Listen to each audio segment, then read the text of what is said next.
A falta de visibilidade sobre o resultado da corrida presidencial no Brasil, num cenário cada vez mais conturbado, tem gerado altas e baixas nas taxas pré-fixadas de juros.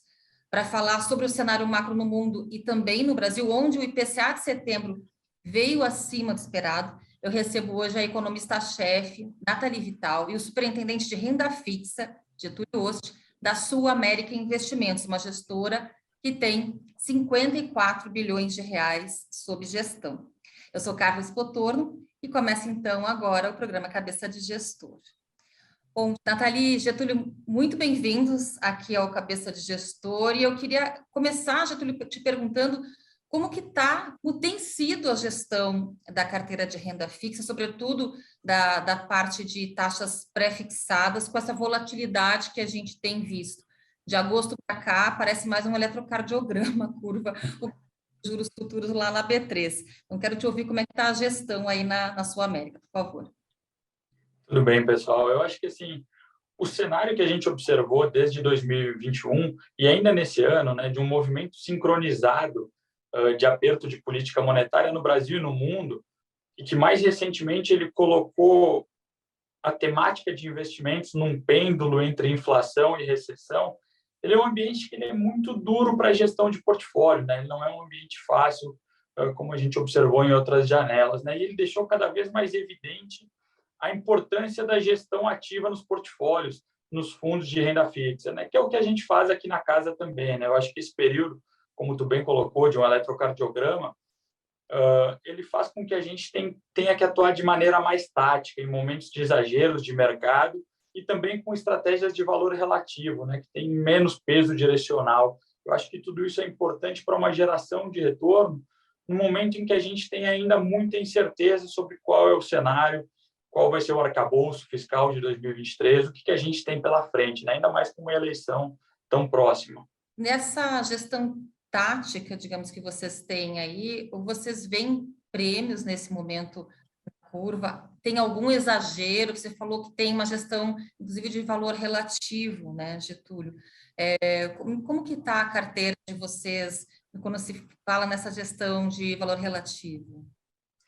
Vamos lá, então. Eu acho que, assim, atualmente a gente até está com uma visão um pouco diferente do mercado, no sentido de que a gente entende que é prematuro uma discussão de corte de juros já no início do ano que vem, como a gente tem visto ser ventilado pelo mercado, né? A Nathalie depois pode pontuar melhor do que eu isso, mas a gente entende que não é fácil esse processo de desinflação que a gente precisa gerar na economia, para voltar a entregar a meta de inflação, né, que a gente não entrega tem um tempo. Então, nos trechos mais curtos da curva de juros nominais, a gente tem atuado com um viés mais defensivo, com um viés mais tomado nesses trechos, né? Isso acaba tendo também uma composição boa quando a gente olha a volatilidade que vem das eleições. E quando a gente olha para trechos mais longos da curva de juros, né, tanto a nominal quanto a real, a gente entende que ali sim existe um prêmio, né? Vis-à-vis o que a gente enxerga historicamente no mercado doméstico. E que a confirmação do segundo turno da eleição, de uma eleição apertada, ainda ela traz pontos positivos, né? Dado que demanda dos candidatos sinalizações mais ao centro, mais moderadas. Mas, apesar disso, segue muito incerto qual o arcabouço que a gente vai ter para 2023, né? E a gente prefere aguardar um pouco mais de informação sobre esses trechos, né? A gente vê muitas demandas sociais por pós-eleição e a gente entende que é difícil casar elas com uma trajetória sustentável de dívida. Então, a gente aguarda um pouco mais de debate para ter mais clareza sobre o cenário à frente. Bacana. Nathalie, o Getúlio falou sobre colocar IPCA dentro da meta, né? Ontem a gente viu o Boletim Focus, uma novidade positiva, né? A projeção para 2024 recuando um pouco. Hoje, terça-feira, a gente viu o IPCA de setembro com uma deflação menor do que a mediana do Projeções Broadcast, que o mercado esperava e do que vocês esperavam aí na Sul América também. O Banco Central ele não está conseguindo ver os efeitos esperados na política monetária. Queria te ouvir um pouco sobre esse ponto, assim, o que está represando esses efeitos da política monetária? Perfeito, obrigada pelo convite, Carla. Acho que a gente está no meio de um furacão, né? Como o Getúlio bem colocou, muita incerteza e, principalmente, acho que o Banco Central ele está sofrendo com algumas políticas que estão indo na direção contrária do que seria é, que o ajudaria, né? Principalmente do ponto de vista de política fiscal. Acho que não cabe aqui a gente discutir os méritos das políticas adotadas, mas fato é que elas atrapalham um pouco a vida do Banco Central nesse sentido de desinflacionar a economia. A gente teve um número hoje que, na nossa avaliação, é um número misto, né? A gente tem aí uma clara divergência de perspectiva de inflação, a gente tem uma perspectiva positiva da inflação importada. Claro que a gente sempre tem que fazer a ressalva do câmbio, né? Tem que acompanhar o que vai acontecer com a taxa de câmbio brasileira. A gente está em meio ao movimento forte de dólar forte no mundo, né? Mas, por enquanto, a taxa de câmbio brasileira tem performado bem, então a gente tem uma perspectiva positiva para a inflação brasileira e inflação importada, que é principalmente bens e alimentação. Por outro lado, quando a gente olha para serviços, que talvez tenha sido a grande ducha de água fria com o número de hoje, a gente voltou a ver aí uma alta na inflação de serviços subjacentes quando a gente tira a alimentação fora do domicílio. E, na nossa visão, isso é meio do jogo, né? A gente está vendo o mercado de trabalho que está muito aquecido ainda e isso prejudica um pouco a velocidade de desinflação desse núcleo que é tão importante para o Banco Central. A gente concorda com o mercado no sentido que a política monetária está num patamar suficientemente elevado para desinflacionar a economia. A gente só discorda com a velocidade dessa desinflação. A não ser que a gente veja um cenário externo muito positivo para a desinflação, um vetor bem negativo de inflação importada, a gente tem dificuldade de ver essa inflação na meta nessa velocidade. Por isso, esse nosso cenário que demora um pouco mais para começar a cortar. Uhum. Primeiro trimestre, vocês não veem possibilidade de corte da Selic, então, Nathalie? Então, quando a gente tenta fazer sempre o link do nosso cenário macro com o cenário político fiscal, né, que também é macro no final do dia, né, que, enfim, fiscal nada mais é do que as decisões dos agentes econômicos que nos representam. E quando a gente olha as promessas dos dois principais candidatos, são promessas complexas do ponto de vista de cenário desinflacionário, né? Elas não vão na direção de uma desinflação mais rápida. Daí a nossa dificuldade.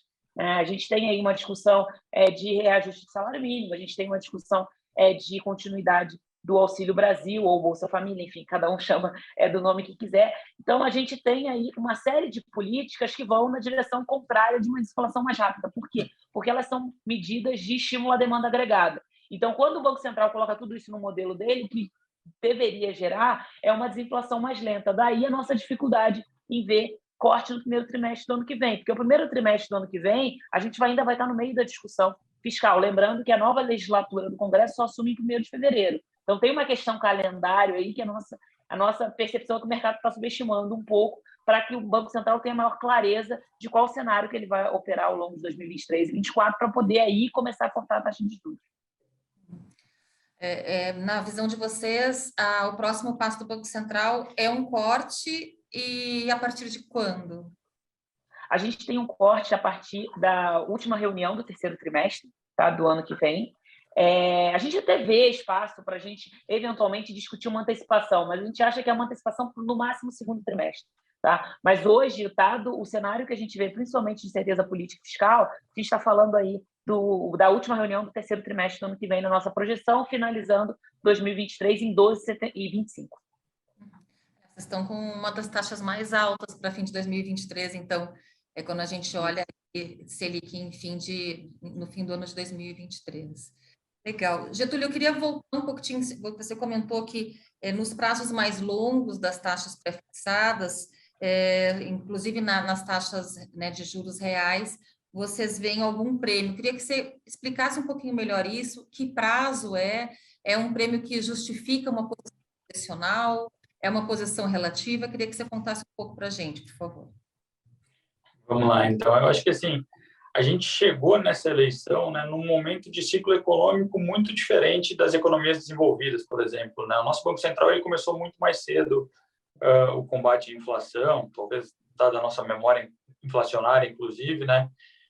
E isso nos deixa menos vulneráveis a choques, né, a estresse de mercados nessa janela de eleição que usualmente a gente via, né? E quando a gente olha para trechos mais longos da curva de juros, a gente acha que eles estão muito linkados às sinalizações de credibilidade fiscal que a gente tenha no pós-eleição, né? A gente até viu em alguns dias o mercado performar melhor quando teve algumas sinalizações mais ao centro, a presença do ex-ministro Henrique Meirelles num evento do ex-presidente Lula.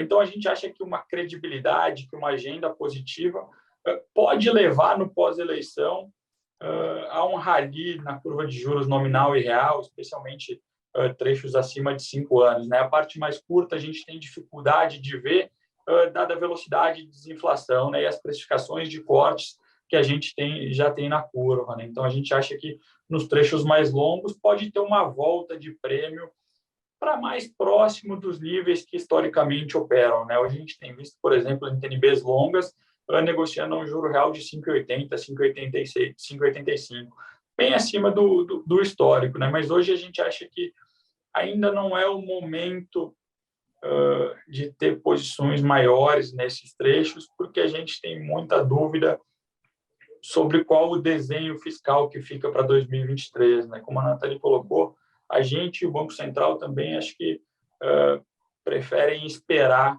uma clareza maior sobre esse arcabouço para ter posições mais importantes. Tem prêmio ali, mas está muito incerto o que vai ser. Se a gente tiver no início do ano que vem que atender todas essas demandas que a gente tem visto durante esse período eleitoral, aumento de salário mínimo, reajuste de funcionalismo, tem todo o auxílio para ser colocado, a gente já sabe que não cabe no teto no ano que vem, a gente precisa de um modelo novo que a gente ainda não sabe qual vai ser, a gente teve muita renúncia fiscal nesse projeto do ICMS, então tudo isso deixa a trajetória de dívida um pouco preocupante se nada for feito. Né? Então é melhor aguardar para ter posições com viés construtivo nessa parte mais longa, embora a gente saiba que ali tem prêmio, sim. Uhum. Quando você fala, enfim, 5 anos em diante, 2027, mas nos juros reais, a gente está falando mais longo, 5,80 um pouco depois disso, ou quais prazos? Hoje, a curva longa de juro real, quando a gente olha entre as NTNBs entre 2030 e 2050, elas estão num patamar de juro real muito próximo. Né? Elas estão com uma inclinação muito baixa. A gente brinca que a curva está praticamente flat nesses trechos, então todos os vencimentos acabam ganhando uma certa atratividade. Uhum. E só para explorar um pouquinho mais sobre essa questão de se vai ter ou não um rally ali no pós-eleição, né, naquela primeira semana de novembro. Vocês estão se posicionando para isso ou não é o momento, como você disse, tem mais incerteza que impede uma posição direcional ali para o rally? No momento, a gente tem optado por atuar apenas de maneira tática nesses trechos, tá? A gente não tem nenhuma posição estrutural, a gente prefere aguardar sinalizações mais claras, né? O que a gente tem visto, embora tenha algumas sinalizações mais moderadas de ambos os lados, a gente tem visto ainda muita promessa eleitoral em si, e a gente tem dificuldade de ver tudo isso colocado numa trajetória positiva de dívida pública, né? Então, a gente prefere aguardar nomes do próximo governo, prefere aguardar um pouco de composição até do que vai ser dentro da Câmara e do Senado no próximo governo, para aí sim voltar a ter uma cabeça mais construtiva para o cenário doméstico. Até porque a gente sabe que não é um ponto só doméstico, né? Se a gente estivesse numa janela de mundo mais benigna, de maré alta, talvez fosse um pouco mais fácil ter posições positivas de Brasil, mas a gente sabe essa bagunça que está globalmente falando, né? A gente usou e compara, por exemplo, o caso do Reino Unido, né, que fez um pacote fiscal visando conter os altos custos de energia e não foi bem aceito pelo mercado, né, mostrando que o mercado hoje, saindo daquele mundo de juros zero, o mercado hoje ele não está tão leniente com gastos públicos, né? Então isso fica como recado também para o Brasil de 2023, né? É importante observar isso. Uhum. Nathalie, quero aproveitar esse gancho aqui que o Getúlio trouxe, falando do Reino Unido, também da Alemanha. Ontem teve a notícia de que é possível, ainda que não provável, que a Alemanha faça uma emissão conjunta aí com a União Europeia, e os títulos alemães foram bastante penalizados com isso ontem, né? De que forma que isso afeta esse mapa já cheio de incertezas que você já desenhou aqui para a gente, Nathalie?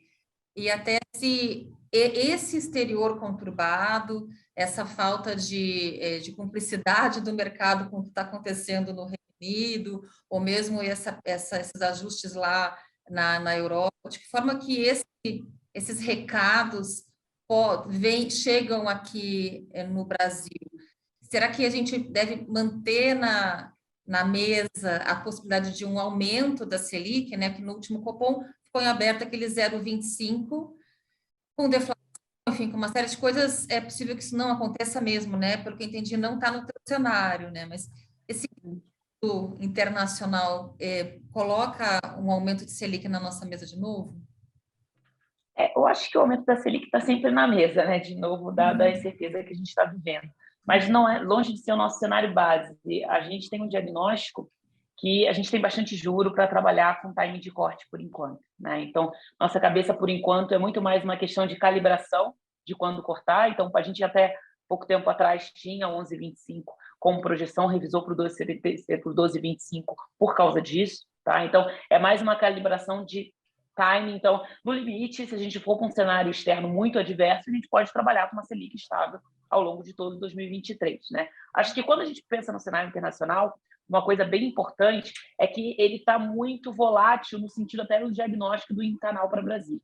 A gente tem uma possibilidade de, se a gente for para um cenário de recessão global, com uma abertura de ato global, dado todo esse aperto de juros sincronizado que nós estamos vendo, pode ser que a gente tenha aí bons ventos vindo do cenário internacional do ponto de vista de desinflação.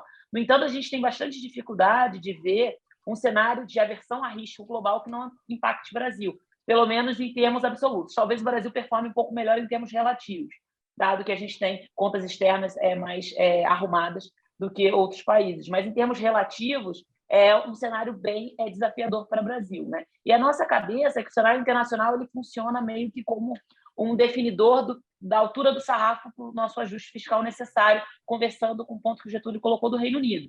Dado que a gente está vendo um cenário internacional bem adverso, eu acho que a gente vai precisar entregar um ajuste fiscal um pouco mais robusto, né?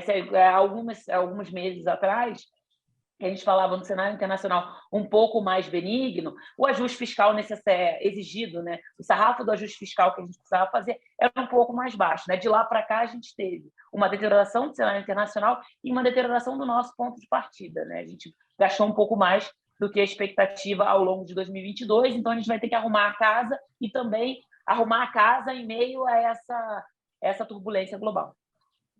Como que a possibilidade do fim do teto de gastos, que já é um teto, tem um pé direito bem mais alto, né, desde o ano passado, como isso afeta o cenário, né? O fim do teto de gastos, como ele é em lei, está aí dentro do discurso do candidato Lula, né, na corrida presidencial. Perfeito. Na nossa opinião, o teto, tal como ele existe, ele vai mudar independentemente do governo, né? A gente tem uma visão aqui na casa que a gente tenta ver mais as demandas sociais e políticas para depois compatibilizar isso na agenda do executivo. Então, tipo, o auxílio de R$600 que o presidente Bolsonaro promete que vai manter nesse patamar, ele também não é compatível com o teto de gastos, né? Então, na nossa cabeça, a emenda vai ser revista de qualquer forma. Acho que o grande ponto é que como essa emenda vai ser revista. O teto de gastos se tornou a nossa grande âncora, né? Porque lá no governo Temer foi idealizado dessa forma para garantir e sinalizar os mercados e a sociedade como um todo uma trajetória de sustentabilidade de dívida compatível, né? E com uma trajetória que a gente tem uma convergência ao longo do tempo. Basta que a gente crie uma nova regra ou que seja um teto de gastos um pouco diferente, que permita alguma expansão de gastos, mas que tenha essa garantia de uma convergência sustentável de dívida, né? Não necessariamente precisa ser o teto de gastos, tal como é hoje, né? Acho que nossa cabeça que vai mudar vai depender do desenho e a credibilidade do desenho. Acho que mais do que uma promessa, que o teto de gastos hoje ele existe no papel, né? Mas ninguém praticamente coloca a continuidade dele nas suas projeções. Isso não acontecia antes, né? Então, a gente teve uma diminuição da credibilidade dessa âncora, né? Ele não funciona mais como âncora. Acho que o grande ponto é que a gente precisa ter uma nova âncora. E aí, esse é o ponto do Getúlio. A gente tem certeza qual vai ser a nova âncora, né? Independentemente do governo. Sim, tá ótimo. Nathalie, a gente nem falou de Estados Unidos aqui, né? Então, queria te perguntar, para a gente finalizar, Como que vocês veem a política monetária lá? Algumas casas falam em juros nos Estados Unidos a 5%, um pouco acima de 5%. Queria entender a cabeça de vocês. E aí, Getúlio, se você quiser emendar para a gente finalizar, como que isso afeta aí a carteira de renda fixa? Então, a gente é bem preocupado com o panorama inflacionário na economia americana, né? Acho que a gente tem um caso clássico aí, a gente brincou muito tempo com nota de rodapé de manual de macroeconomia, né? Agora a gente voltou para os casos clássicos. A gente tem uma economia que está superaquecida, com uma inflação elevada, né? Qual o receituário do manual de macroeconomia para esse tipo de cenário? A gente precisa fazer um aperto de política monetária, no caso dos Estados Unidos, eles olham condições financeiras como um todo, porque tem toda uma questão que isso impacta a demanda agregada no final do dia, mas o que o Fed precisa fazer é desacelerar a economia e principalmente ter um impacto no mercado de trabalho, né? Para isso, na nossa opinião, a gente sempre teve aí uma visão de juros mais elevadas do que a gente via o mercado americano trabalhando. Hoje a gente está aí de 4,75% de projeção, mas a gente mesmo assim não descarta 5%, porque o ponto principal para a gente continua vendo uma inflação de serviços muito alta e um mercado de trabalho que não mostra muitos sinais de arrefecimento na margem. Já teve um dado de vagas de postos de trabalho que foi interessante, né, que a gente viu uma diminuição de vagas disponíveis, mas ainda é muito cedo para a gente falar que está tendo uma melhora no mercado de trabalho americano. O dado do payroll divulgado na sexta-feira foi completamente na direção contrária disso, com uma queda na taxa de desemprego e uma aceleração da parte de salários que a gente acha que mais interessa para a inflação, né, que é a parte dos trabalhadores. Então, é um cenário complexo e é isso que a gente está projetando. Então, é um cenário no qual a economia americana deve enfrentar aí uma desaceleração importante ao longo do próximo ano. Getúlio, só para finalizar, como que vocês se posicionam com esse cenário? Eu acho que assim, um pouco desse recado, ele traz um adicional de cautela, né? Como eu já coloquei. Eu acho que acontecendo de maneira ordenada esse processo de reprecificação de política monetária americana, né, que levaria a uma desinflação, a uma queda na atividade à frente, acho que isso poderia contribuir para o nosso processo de queda de inflação aqui também, via commodities, via bens industriais. Mas tem sempre um temor disso acontecer de maneira desordenada, né? A gente começou a retirar estímulos da economia, coisa que a gente não fazia há muito tempo, né? Desde 2008 e acelerado em 2020, a gente injetou muita liquidez na economia e a retirada disso tende a ser um processo muito volátil. Então, isso adiciona bastante cautela, pode ter um movimento de aversão a risco, né? A gente tem visto com alguma preocupação, por exemplo, nesse movimento de dólar forte, de abertura de juros, casos como os contratos de CDS de alguns bancos europeus, voltando a negociar em patamares próximos a de 2008, né? Então, tudo isso preocupa, né? Se a gente não vai ter uma aversão a risco maior, aquele exemplo que todo mundo usa e brinca, né? De que o aperto de política monetária ele é um pouco daquela pesca com dinamite, né? A gente vai jogando dinamite, mata um peixinho aqui, dois ali, e o perigo de encontrar uma baleia, de matar uma baleia, né? Tudo isso preocupa bastante, a gente não vai ter um corpo boiando nesse processo, e isso traz uma aversão, né? Acho que traz um adicional de cautela num cenário de Brasil que já é um cenário de bastante incerteza, né? Então, eu acho que o momento ele tem demandado muito uma gestão ativa nos portfólios, uma cautela.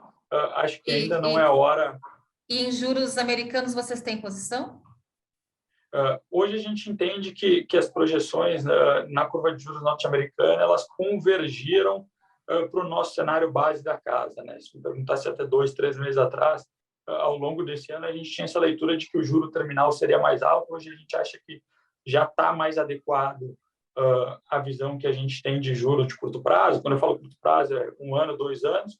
O que a gente começa a discutir, olhando mais para frente, é se o juro de longo prazo americano ele já começa a trazer alguma atratividade para posições aplicadas, tá?